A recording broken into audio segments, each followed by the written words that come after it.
Hello everyone, welcome back to my new short blog. আজকে তোমাদের সঙ্গে শেয়ার করবো হোমমেড মাখানের সেরেলাক আমার বেবির জন্য আমি বাড়িতে কী করে বানিয়েছি।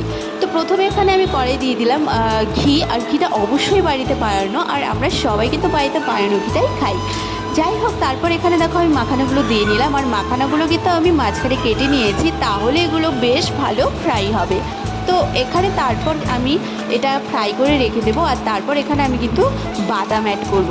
আর সবার জন্যই বলছি, যার বেবি যেরকম, মায়েরা ভালো বুঝতে পারবে কার বেবি কতটা কি সহ্য করতে পারে, তো সেই অনুযায়ী সে দেবে।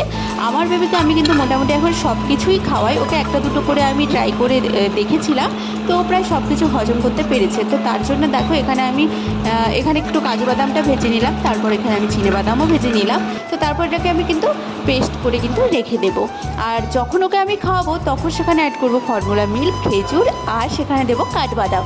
তোমরা এটা চাইলে সকালে কিংবা সন্ধ্যার খাবারে কিন্তু